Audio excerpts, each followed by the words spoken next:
ಸದ್ಗುರುನಾಥ ಶರಣಂ ಜಯ ಜಯ. ಓಂ ಸಚ್ಚಿದಾನಂದ ಶರಣಂ ಜಯ ಜಯ. ಎಲ್ಲರಿಗೂ ನನ್ನ ನಮಸ್ಕಾರಗಳು. ಯೋಗ ವಾಸಿಷ್ಠ ನಿರ್ವಾಣ ಪ್ರಕರಣ. ಈಗ ಅರ್ಜುನನಿಗೆ ಕೃಷ್ಣ ಪರಮಾತ್ಮನು ಜಗತ್ತನ್ನು ಕುರಿತು, ಜಗಚ್ಚಿತ್ರವನ್ನು ಕುರಿತು ವಿವರಣೆಯನ್ನು ಕೊಡ್ತಾ ಇದ್ದ. ಇದರಲ್ಲಿ ಜಗತ್ತೆಂಬ ಸ್ತ್ರೀ ನರ್ತಕಿ ಆ ಬುದ್ಧಿ ಎಂಬ ರಂಗಮಂಟಪದಲ್ಲಿ ಹೇಗೆ ಕಾಣಿಸ್ತಾ ಇದ್ದಾಳೆ ಅನ್ನೋ ಆ ಚಿತ್ರಣವನ್ನು ಹೇಳ್ತಾ ಇರಬೇಕಾದ್ರೆ, ಬ್ರಹ್ಮ, ಇಂದ್ರ, ರುದ್ರ, ಹರಿ ಎಂಬ 4 ಕೈಗಳುಳ್ಳವಳು. ಬ್ರಹ್ಮ, ಇಂದ್ರ, ರುದ್ರ, ಹರಿ ಎಂಬ 4 ಕೈಗಳುಳ್ಳವಳು ಈ ಜಗತ್ತೆಂಬ ನರ್ತಕಿ. ನೋಡಿ, ಬ್ರಹ್ಮ, ಇಂದ್ರ, ರುದ್ರ, ಹರಿ ಎನ್ನುವವರು 4 ಕೈಗಳು ಇದ್ದಂತೆ. ಅವ್ರಿಗೆ ಎಷ್ಟಿನ ಮಹತ್ವ? ಕೈಗಳಿದ್ದಂತೆ. ಕೈಗಳಿಗೆ ಎಷ್ಟು ಮಹತ್ವ ಇದೆಯೋ ಅಷ್ಟೇ ಮಹತ್ವ ಇವ್ರುಗಳಿಗೆ. ಸತ್ವದಿಂದ ಕೂಡಿರುವಳು. ಸತ್ವ ಅಂದರೆ ಇಲ್ಲಿ ಪ್ರಾಣ ಮತ್ತು ಶಕ್ತಿ, ಪ್ರಾಣಿ ಶಕ್ತಿ. ಕೈಗಳುಳ್ಳವಳು, ಸತ್ವದಿಂದ ಕೂಡಿರುವವಳು, ಎತ್ತರವಾದ ಕುಚಮಂಡಲದಿಂದ ಸುಂದರವಾದ ದೇಹವುಳ್ಳವಳು, ಅತಿ ಸುಂದರಿ. ಆದಿಶೇಷನೆಂಬ ಮಹಾನಾಗನಿಂದ ಸುತ್ತು ಕಟ್ಟಿಕೊಂಡಿರುವ ಮಹೀತಲವೆಂಬ ಪದ್ಮಪೀಠವುಳ್ಳವಳು. ಆಕೆ ಪದ್ಮಪೀಠವುಳ್ಳವಳು. ಎಂಥ ಆದಿಶೇಷನೆಂಬ ಮಹಾನಾಗನಿಂದ ಸುತ್ತಿಕೊಂಡಿರುವ ಮಹೀತಲವೆಂಬ ಪದ್ಮಪೀಠವುಳ್ಳವಳು. ಅಷ್ಟು ಚೆನ್ನಾಗಿ ಸುತ್ತಕೊಂಡಿದೆಯಂತೆ ಆದಿಶೇಷ ಆ ಪೀಠಕ್ಕೆ.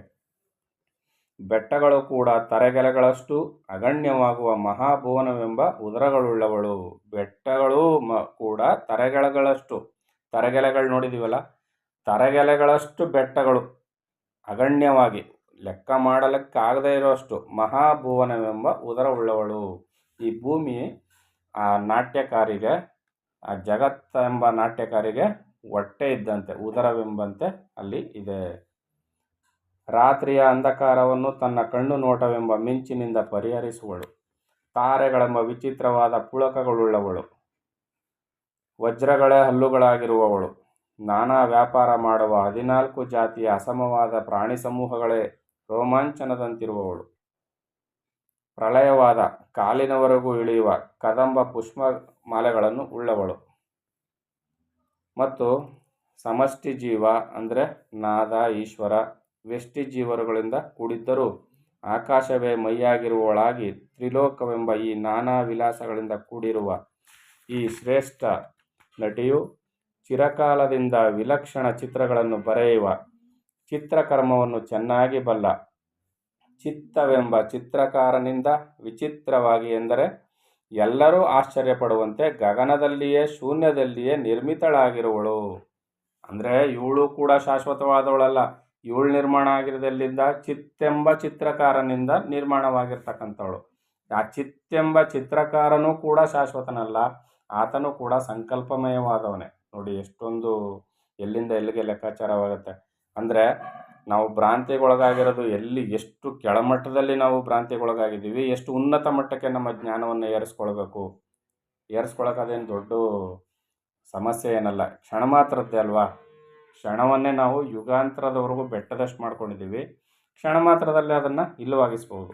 ಅಂದರೆ ಸಾಧನೆ ಎನ್ನುವುದು ಏನು ಕೈಗೆಟುಕಲಾರದ ಹಣ್ಣೇನಾಗಿಲ್ಲ.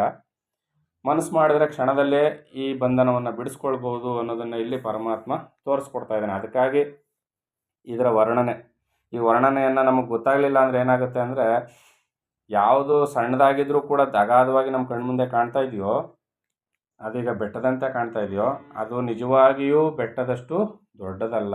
ಕ್ಷಣ ಮಾತ್ರದಲ್ಲಿ ಪರಿಹಾರವಾಗತಕ್ಕಂಥ ಸಮಸ್ಯೆ ಯಾವುದು? ಜಗತ್ಭ್ರಾಂತಿ ಎಂಬ ಸಮಸ್ಯೆ. ಇದು ಪರಿಹಾರ ಆಗುತ್ತೆ, ನಾವು ಸ್ವಲ್ಪ ಮನಸ್ಸು ಮಾಡಬೇಕು. ಈಗ ಭಗವಂತ ಮುಂದುವರೆದು ಹೇಳ್ತಾನೆ, ಅರ್ಜುನ, ಮಹಾಶ್ಚರ್ಯಕರವಾದ ಈ ಸಂಗತಿಯನ್ನು ಕೇಳು. ಇಲ್ಲಿ ಮೊದಲು ಚಿತ್ರವು ಹುಟ್ಟುವುದು, ಅದಕ್ಕೆ ಭಿತ್ತಿಯು ಆಮೇಲೆ ಸಿಕ್ಕುವುದು. ಈಗ ಮೊದಲು ಚಿತ್ರ ಬರೀಬೇಕಾದ್ರೆ ಮೊದಲೇನಿರಬೇಕು? ಒಂದು ಭಿತ್ತಿ ಅಂದರೆ ಒಂದು ಪೇಪರ್ ಇರಬೇಕು ಅಥವಾ ಗೋಡೆ ಇರಬೇಕು, ಆಮೇಲೆ ಚಿತ್ರ ಬರೀಬೇಕಲ್ವಾ. ಆದರೆ ಈ ಜಗತ್ ಚಿತ್ರಣ ಹೆಂಗೆ ಗೊತ್ತಾ? ಮೊದಲು ಚಿತ್ರ ಹುಟ್ಟುತ್ತದೆ, ಮೊದಲು ಚಿತ್ರ ಬರೆದ್ಬಿಡೋದು. ಚಿತ್ರ ಬರೆದ ಮೇಲೆ ಅದಕ್ಕೆ ಆಧಾರವಾಗಿ ಭಿತ್ತಿಯೋ ಗೋಡೆಯೋ ಸಿಗ್ತದಂತೆ. ಇದು ಈ ವೈಚಿತ್ರ್ಯ. ಇಲ್ಲಿ ಭಿತ್ತಿಯೇ ಇಲ್ಲದೆ ಹುಟ್ಟಿದ ಈ ಚಿತ್ರಕ್ಕೆ ವಿಸ್ತಾರವಾದ ಭಿತ್ತಿ ಇರುವಂತೆ ಕಾಣುವುದು. ಅಹಹ, ಈ ಮಾಯೆಯು ವೈಚಿತ್ರ್ಯವನ್ನು ಏನೆಂದು ಹೇಳಲಿ. ಬುರುಡೆಯು ಮುಳುಗಿ ಬಂಡೆಯು ತೇಲಿದಂತಾಯಿತಲ್ಲ. ಅಲ್ಲಿ ಹಳ್ಳಿ ಕಡೆ ಹೇಳ್ತಾ ಇರ್ತಾರೆ, ಬೆಂಡು ಮುಳುಗ್ತು ಗುಂಡು ತೇಲ್ತು ಅಂತ. ಇದೆಲ್ಲ ಏನು ಅಂದರೆ ಅರ್ಥ ಆಗೋದಿಲ್ಲ ಅವ್ರಿಗೆ. ಅದನ್ನೇ ಇಲ್ಲಿ ಹೇಳ್ತಾ ಇರೋದು. ಬುರುಡೆಯು ಮುಳುಗಿ ಬಂಡೆಯು ತೇಲಿದಂತಾಯ್ತಲ್ಲ ಜಗಚ್ಚಿತ್ರಣ ಇದು. ಅರ್ಥ ಆಯ್ತಲ್ವಾ? ಏನು ಮೊದಲು ಚಿತ್ರ ಬರೆದ್ಬಿಡೋದಂತೆ, ಆಮೇಲೆ ಆ ಚಿತ್ರಕ್ಕೆ ಆಧಾರವಾಗಿ ಭಿತ್ತಿಯೋ ಗೋಡೆಯೋ ಬರೋದಂತೆ. ಆ ರೀತಿಯಲ್ಲಿ ಭಿತ್ತಿಯೇ ಇಲ್ಲದೆ ಹುಟ್ಟಿದ ಚಿತ್ರಕ್ಕೆ ವಿಸ್ತಾರವಾದ ಭಿತ್ತಿ ಇರುವಂತೆ ಕಾಣುವುದು. ಬಹಳ ದೊಡ್ಡ ಗೋಡೆಯಲ್ಲಿ ಜಗಚ್ಚಿತ್ರಣ ಬರೆದಿದ್ದಾರೆ ಕಣೋ ಅನ್ನೋಂಗೆ ಕಾಣ್ತಾ ಇದೆ ಅಂತೆ. ಮೊದಲು ಬರೆದಾಗಿದೆ, ಆಮೇಲೆ ಅದಕ್ಕೆ ಆಧಾರವಾಗಿ ಗೋಡೆ ಬಂದಿದೆ ಅಥವಾ ಭಿತ್ತಿ ಬಂದಿದೆ ಅನ್ನುವಂತೆ ಕಾಣ್ತಾ ಇದೆ. ಅದಕ್ಕೆ ಹೇಳ್ತಾ ಇದ್ದಾನೆ, ಈ ಮಾಯೆಯ ವೈಚಿತ್ರ್ಯವನ್ನು ಏನೆಂದು ಹೇಳಲಿ. ಬುರುಡೆಯು ಮುಳುಗಿ ಬಂಡೆಯು ತೇಲಿದಂತಾಯ್ತಲ್ಲ. ಹಳ್ಳಿಯವರೆಲ್ಲ ಅದನ್ನು ರೂಢಿ ಮಾಡ್ಕೊಬಿಟ್ಟಿದ್ದಾರೆ. ಬೆಂಡು ಮುಳುಗ್ತು, ಗುಂಡು ತೇಲ್ತು, ಇದೇನು ಹೇಳಿ ನೋಡೋಣ ಅಂತ. ಏನು ಹೇಳೋದು ಇಲ್ಲಿ? ಪರಮಾತ್ಮನೇ ಹೇಳೋಕ್ಕಾಗ್ತಾಯಿಲ್ಲ, ನಾವುಗಳು ಸಾಮಾನ್ಯರು ಏನು ಹೇಳೋದು ಇಲ್ಲಿ? ಜಗಚ್ಚಿತ್ರಣದ ಮಾತು ಅದು.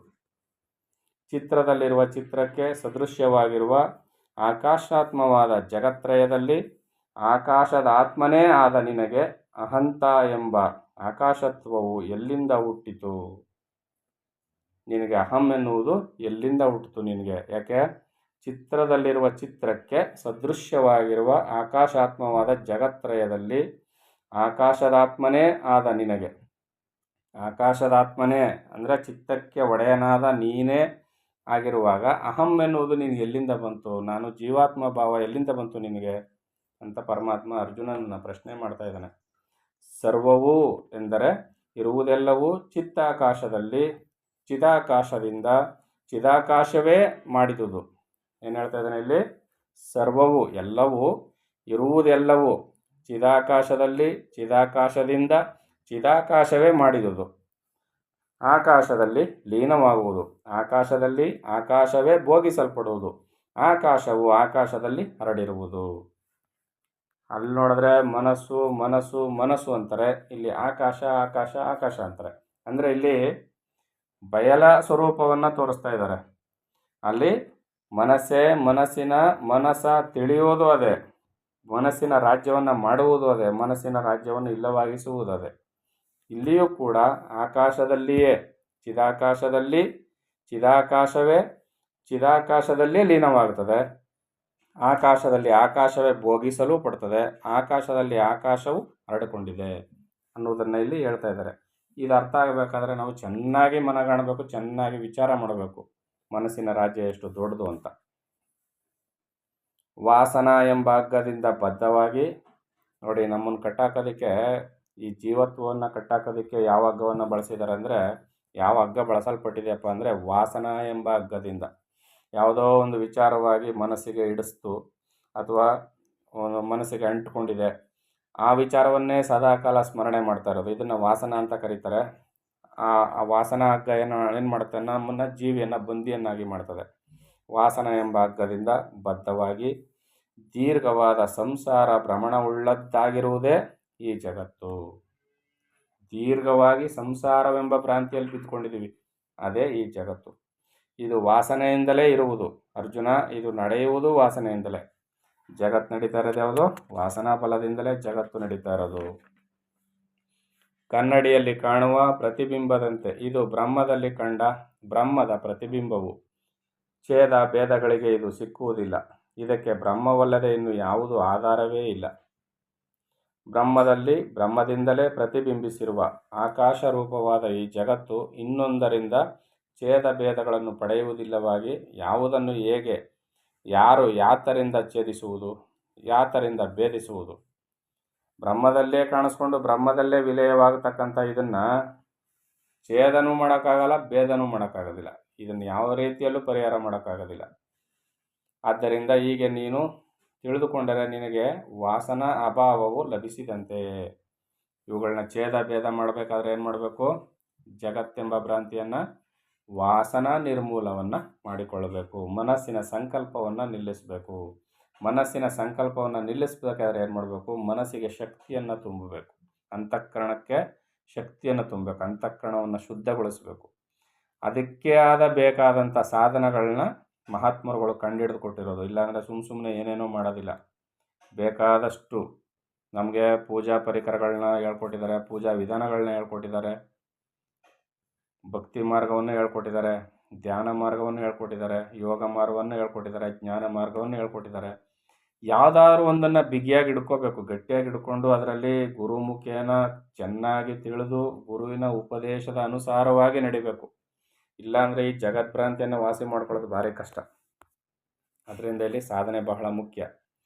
ಸರ್ವಧರ್ಮಗಳನ್ನು ಆಚರಿಸಿದವನಾಗಿದ್ದರೂ ಯಾವನು ವಾಸನಾರಹಿತನಾಗುವುದಿಲ್ಲವೋ ಅವನು ಸರ್ವಜ್ಞನೇ ಆಗಿದ್ದರೂ ಪಂಜರದಲ್ಲಿರುವ ಸಿಂಹದಂತೆ ಸಂಪೂರ್ಣವಾಗಿ ಬದ್ಧಾತ್ಮನೇ ಆಗುತ್ತಾನೆ. ಅರ್ಥ ಆಯ್ತಲ್ವಾ? ಸರ್ವಧರ್ಮಗಳನ್ನು ಆಚರಿಸಿದವನಾಗಿದ್ದರೂ ಯಾವನು ವಾಸನಾರಹಿತನಾಗುವುದಿಲ್ಲವೋ, ಮನಸ್ಸಿನಲ್ಲಿ ಸಂಕಲ್ಪಗಳನ್ನು ಯಾವನು ತೊರೆಯದಿಲ್ವೋ ಅವನು ಸರ್ವಜ್ಞನೇ ಆಗಿದ್ದರೂ ಪಂಜರದಲ್ಲಿರುವ ಸಿಂಹದಂತೆ ಸಂಪೂರ್ಣವಾಗಿ ಬದ್ಧಾತ್ಮನೇ, ಅಂದರೆ ಬಂಧಿತನಾಗಿರುವ ಜೀವಾತ್ಮನಾಗಿ ಅವನು ಇರಬೇಕಾಗತ್ತೆ. ಯಾವನಿಗೆ ಚಿತ್ತ ಭೂಮಿಯಲ್ಲಿ ಅಂದರೆ ಚಿತ್ತದಲ್ಲಿ ಅತ್ಯಲ್ಪವಾಗಿಯಾದರೂ ವಾಸನಾ ಬೀಜವು ಇದ್ದುದೇ ಆದರೆ ಅದೇ ಬಾರಿಯ ಸಂಸಾರ ಕಾನನವಾಗುವುದು. ಕಿಂಚಿತ್ ವಾಸನೆ ಇತ್ತು ಅಂದರೂ ಸಾಕಂತೆ, ಹರಡ್ಕೊಂಡು ಬಿಡುತ್ತಂತೆ ಈ ಸಂಸಾರ ಭ್ರಾಂತಿ. ಚಿತ್ತದಲ್ಲಿ ಕಿಂಚಿತ್ತು ಸಂಸಾರ ವಾಸನೆ ಇತ್ತು ಅಂದರೆ ಅದನ್ನು ನಾಶ ಮಾಡಬೇಕಾದ್ರೆ ಅದೆಷ್ಟು ಕಷ್ಟವಾದದ್ದು ಅಂದರೆ, ಈಗ ನಾನೆನ್ನುವ ಪರಿ ಹೆಂಗಿದೆ ಅಂದರೆ, ನಾನು ಅಂತ ಬಂದಾಗಲೇ ನನಗೆ ಸಂಬಂಧಪಟ್ಟಂತೆ ಎಲ್ಲವನ್ನು ನಾನು ಜೋಡಿಸ್ಕೊಬಿಡ್ತೀನಿ. ನಾನು ಅಂತ ಬಂದಾಗಲೇ ನನ್ನ ಮಾತನ್ನು ಕೇಳು ಅಂತೀನಿ, ನನ್ನ ಕೆಲಸವನ್ನು ಮಾಡು ಅಂತೀನಿ, ನನಗಾಗಿ ಏನಾದರೂ ಆಗಬೇಕಲ್ಲ ಅಂತೀನಿ. ಈ ನಾನು ಅನ್ನುವ ಈ ಭ್ರಾಂತಿ ಬಂದಾಗ ಅದು ಇಷ್ಟೆಲ್ಲವನ್ನು ಮಾಡಿಬಿಡ್ತದೆ. ಸತ್ಯವು ಯಾವುದು ಎಂಬುದನ್ನು ತಿಳಿಯುವಿಕೆ ಎಂಬ ತೀವ್ರವಾದ ಬೆಂಕಿಯನ್ನು ಅಭ್ಯಾಸದಿಂದ ಹೃದಯವನ್ನು ಚೆನ್ನಾಗಿ ಪ್ರಜ್ವಲನ ಮಾಡಿ ಅದರಿಂದ ವಾಸನಾ ಬೀಜವನ್ನು ಚೆನ್ನಾಗಿ ಸುಟ್ಟರೆ ಆಗ ಅದು ಮತ್ತೆ ಹುಟ್ಟುವುದಿಲ್ಲ. ಹೇಳ್ತಾ ಇದ್ದಾರೆ, ಅಭ್ಯಾಸದಿಂದ ಹೃದಯವನ್ನು ಚೆನ್ನಾಗಿ ಪ್ರಜ್ವಲನ ಮಾಡಿ. ಹೃದಯವನ್ನು ಅಂದರೆ ಇಲ್ಲಿ ಹೃದಯ, ಹಾರ್ಟ್ ಅಂತ ಏನು ಹೇಳ್ತಾರಲ್ಲ, ಒಂದು ಜೀರ್ಣಾಂಗಗಳಲ್ಲಿ ಒಂದು ವ್ಯವಸ್ಥೆ ಇದೆಯಲ್ಲ, ಆ ಹೃದಯ ಅದಲ್ಲ. ಇಲ್ಲಿ ಹೃದಯ ಅಂದರೆ ಮನಸ್ಸಿನ ಮೂಲ, ಯಾವುದು ಅಂತಃಕರಣದ ಮೂಲ ಇದೆಯಲ್ಲ ಅದನ್ನು ಹೃದಯ ಅಂತ ಕರೀತಾರೆ. ಅದನ್ನು ಚೆನ್ನಾಗಿ ಪ್ರಜ್ವಲನ ಮಾಡಿ ಅದನ್ನು ಶುದ್ಧ ಮಾಡಬೇಕು, ಶುದ್ಧ ಅಂತಃಕರಣರಾಗಬೇಕು. ಇದನ್ನೆಲ್ಲ ಚೆನ್ನಾಗಿ ತಿಳಿದು ಅರ್ಥ ಮಾಡ್ಕೋಬೇಕಾದ್ರೆ ವಾಸನಾ ಬೀಜವನ್ನು ಸುಟ್ಟು ಬಿಟ್ಟರೆ ಅದು ಸುಖ ದುಃಖಾದಿ ವಸ್ತು ಭಾವಗಳಲ್ಲಿ ಮತ್ತೆ ಸೇರುವುದಿಲ್ಲ. ಸ್ವಚ್ಛವಾದ ಪದ್ಮಪತ್ರವು ನೀರಿನಲ್ಲಿ ನೆನೆಯುವುದೇನು? ಸ್ವಚ್ಛವಾದಂಥ ಪದ್ಮಪತ್ರ ಅಂದರೆ ತಾವರೆ ಎಲೆ ನೀರಿನಲ್ಲಿ ಎಷ್ಟು ಮುಳುಗಿಸಿ ಮೇಲೆ ಎತ್ತಿದ್ರು ಒಂದು ಹನಿ ನೀರು ಅಂಟ್ಕೊಳ್ಳಲ್ಲ ಅದಕ್ಕೆ. ಆ ರೀತಿಯಲ್ಲಿ ಶುದ್ಧ ಅಂತಃಕರಣ ಭವಬಂಧನದಲ್ಲಿ ಸಿಕ್ಕಾಕೊಳ್ಳೋದಿಲ್ಲ. ಬೇಕಾದ್ರೆ ಅಭ್ಯಾಸ ಮಾಡಿ ನೋಡಿ, ಅಂತಃಕರಣ ಶುದ್ಧಿಯನ್ನು ಮಾಡಿ ನೋಡಿ.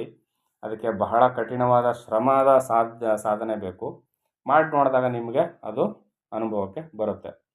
ಅರ್ಜುನ, ನೀನು ಶಾಂತಾತ್ಮನಾಗು, ಭಯವನ್ನು ಬಿಡು, ಸಂಕಲ್ಪಗಳನ್ನೆಲ್ಲ ತೊರೆದು ಬಿಡು, ನಿರ್ವಾಣಪರನಾಗು, ಮನಸ್ಸಿನಲ್ಲಿರುವ ಮಹಾಮೋಹವನ್ನು ಕಳೆದುಕೋ. ಇದುವರೆಗೂ ಕೇಳಿದ ಉಪದೇಶದ ಬಲದಿಂದ ಪಾವನವಾದ ಸಮ್ಯಕತ್ವವನ್ನು ಹೊಂದು ಯಾವುದೊಂದು ಹಾನಿಯೂ ಇಲ್ಲದೆ ಏಕೈಕವಾದ ಶಾಂತಿ ರೂಪವಾಗಿ ಆತ್ಮನಲ್ಲಿ ನಿಲ್ಲುವನಾಗು. ಈ ರೀತಿಯಲ್ಲಿ ಕೃಷ್ಣ ಪರಮಾತ್ಮನು ಅರ್ಜುನನಿಗೆ ಜ್ಞಾನೋಪದೇಶವನ್ನು ಮಾಡ್ತಾ ಇದ್ದಾನೆ.